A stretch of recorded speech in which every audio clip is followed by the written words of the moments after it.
Assalamualaikum warahmatullahi wabarakatuh. Pada kesempatan kali ini, Budian akan membahas soal-soal bahasa Indonesia dari nomor 21 sampai nomor 35. Silakan kalian simak baik-baik. Bacalah teks cerpen berikut. Aku dan Melati bersahabat sejak kecil. Selera kami berdua hampir sama, termasuk selera musik.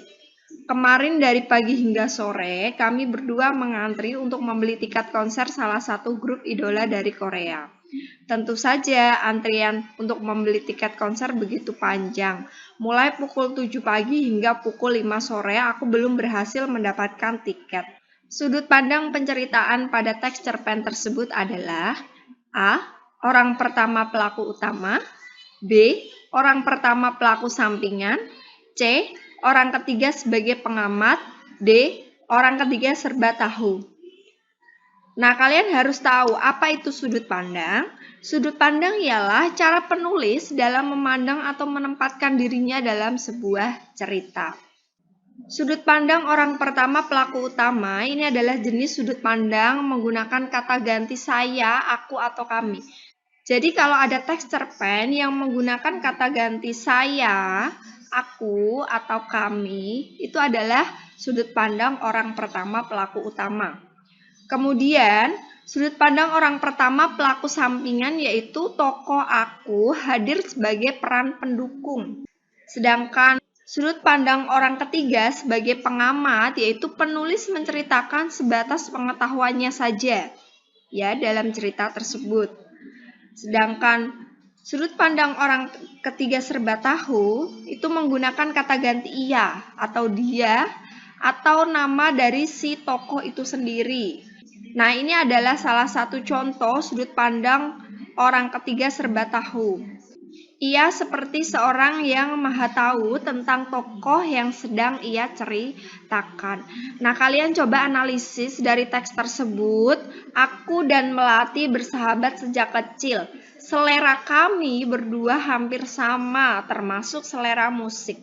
Nah, dari kata kunci ini ya, kata kunci kalimat pertama dan kalimat kedua menandakan bahwa bacaan teks cerpen tersebut memiliki sudut pandang orang pertama pelaku utama. Jadi jawabannya A. Lanjut nomor 22. Perhatikan teks cerpen berikut. Ku ambil gitar, ku coba merangkaikan suasana hati melalui melodi yang merambat dan bergetar. Namun sayangnya itu tak berhasil membuat hatiku merasa nyaman.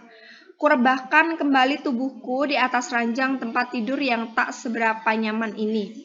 Mata belum juga terpejam. Sebuah tulisan yang terselip di antara puluhan gambar yang terpampang di tembok membuatku menarik nafas yang dalam. Kemudian pikirku melambung jauh. Ingatan tentang hari ini dan beberapa hari yang lalu mengunjungiku, mengganggu perasaanku. Bukti latar waktu malam hari pada teks cerpen tersebut terdapat pada kalimat. Kita harus tahu kata kunci dalam teks cerpen ini ya. Ya, C ya, kurebahkan kembali tubuhku di atas ranjang tempat tidur. Nah, ini adalah bukti latar waktu malam hari ya. Kurebahkan kembali tubuhku di atas ranjang tempat tidur yang tak seberapa. Nah, kata di atas ranjang tempat tidur ini berarti menandakan bahwa di sini ada latar waktu pada malam hari. Jadi isinya adalah C. Kita lanjut ke nomor 23. Cermatilah teks cerpen berikut. 1. Sesekali ayah juga ikut memeriksa ketinggian air di luar rumah melalui jendela. Lalu ayah berkata, bahaya ini jika hujan masih terus deras seperti ini. Sebentar lagi pasti air masuk ke dalam rumah. 2. Aku melihat wajah ayah yang lebih khawatir daripada biasanya. 3. Perasaanku menjadi tidak tenang. 4. Aku memutuskan untuk ikut membantu ibu membereskan barang-barang agar tidak bisa menghindari resiko terendam banjir. Bukti tokoh aku mempunyai sifat rajin terdapat pada kalimat nomor D ya, 4.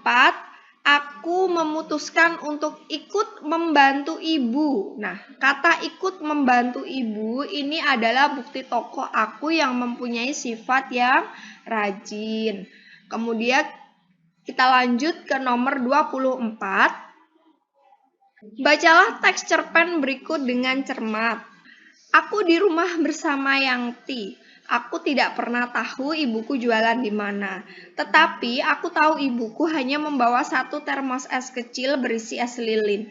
Jumlahnya tidaklah banyak karena ibuku tidak mempunyai modal yang cukup untuk membeli bahan-bahannya. Hari itu, ibuku tetap saja pulang malam. Esok harinya, memasuki tarawih yang pertama, aku diajak ibuku sholat di masjid dekat rumah. Saat di masjid, banyak sekali anak-anak dan mereka melihatku seolah-olah mengejek. Ibuku diejek oleh anak-anak di sana dan aku pun ditanya sambil diejek pulang. Berdasarkan kutipan teks tersebut, bagian komplikasi bermula dari kesengsaraan tokoh aku karena A. Tokoh aku dan ibunya diejek saat ke masjid. B. Tokoh ibu berjualan sampai malam. C. Tokoh aku diajak ibu sholat di masjid. D. Tokoh ibu pulang ke rumah saat malam. Kalian harus tahu apa itu komplikasi. Komplikasi yaitu klimaks jalan cerita atau puncak permasalahan yang dialami tokoh dalam cerita tersebut. Nah, kalian harus bisa menganalisis apa sih klimaks atau puncak permasalahan yang dialami tokoh itu. Ya, ada di paragraf ke-2, kalimat ke-3 dan 4 ya. Kemudian bacakan, saat di masjid banyak sekali anak-anak dan mereka melihatku seolah-olah mengejek.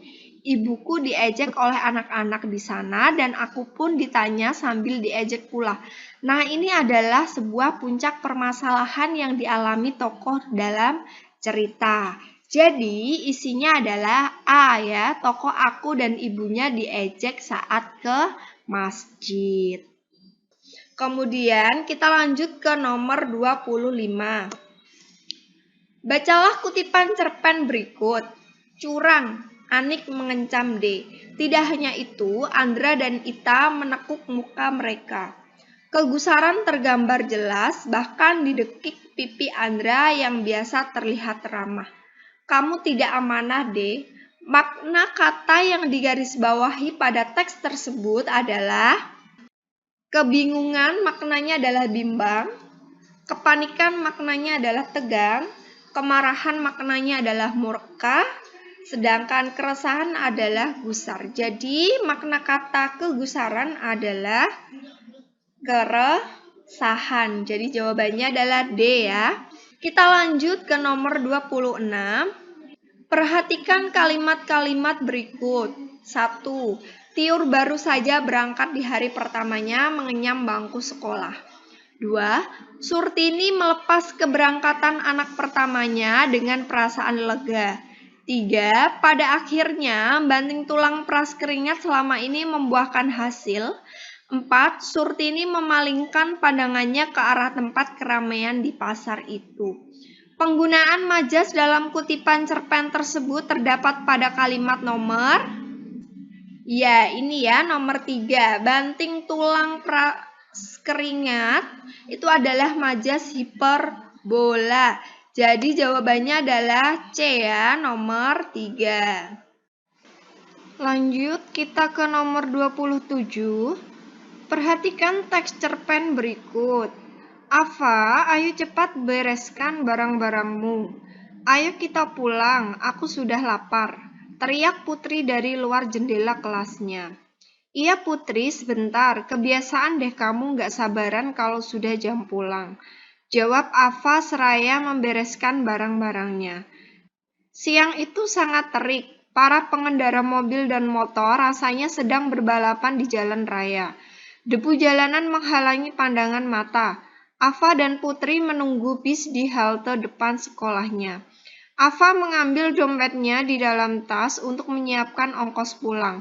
Namun, tak sengaja selembar foto terjatuh dari dompetnya dan terbawa angin terbang ke jalan raya yang sedang ramai.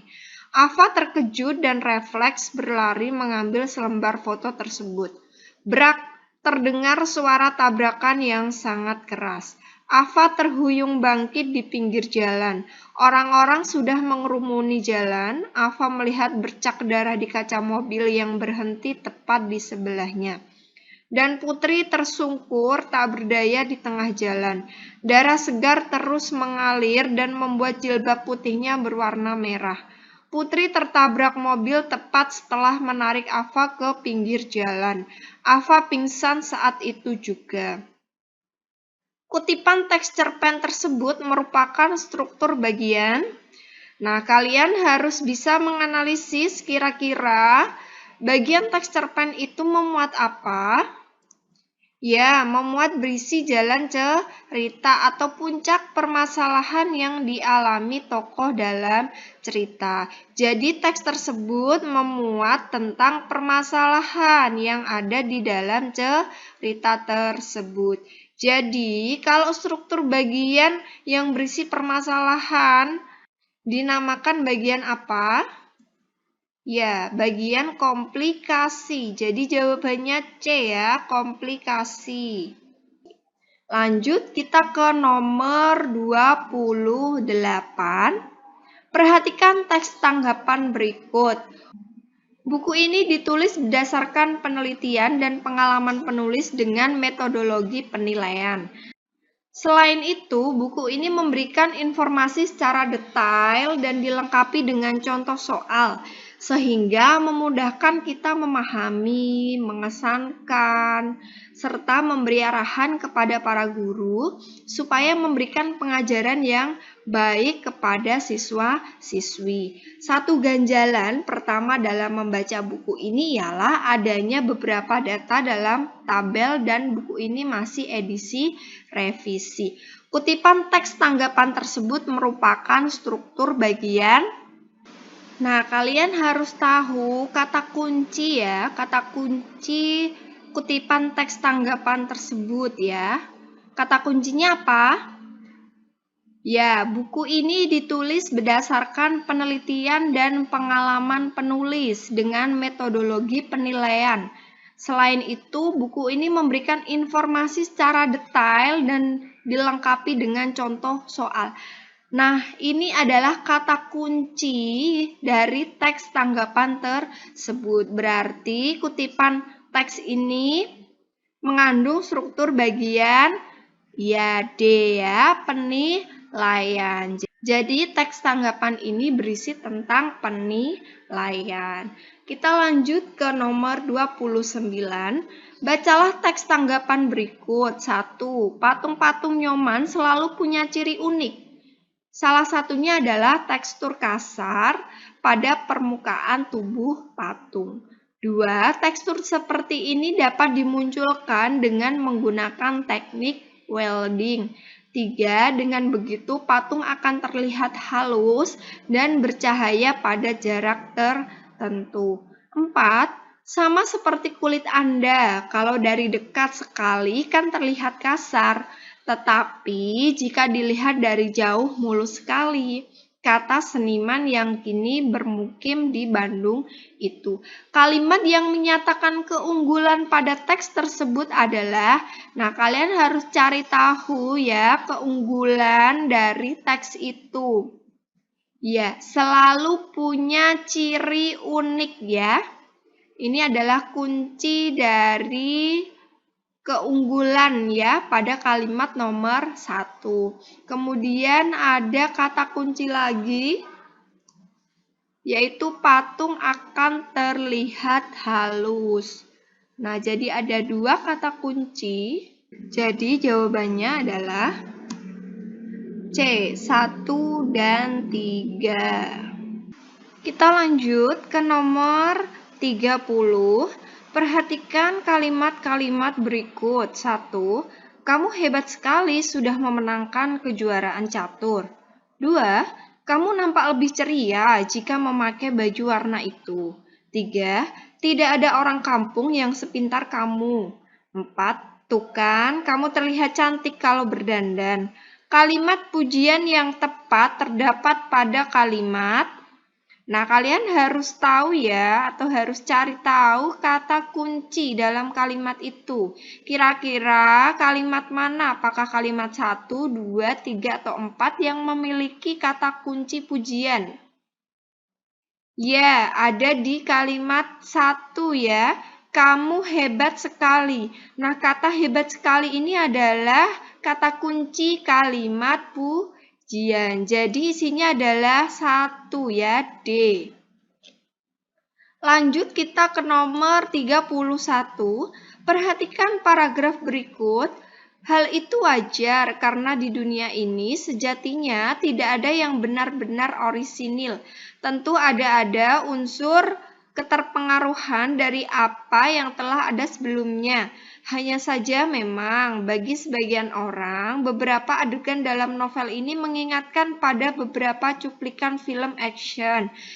Ingatan yang sedikit merusak kedalaman fantasi imajinasi.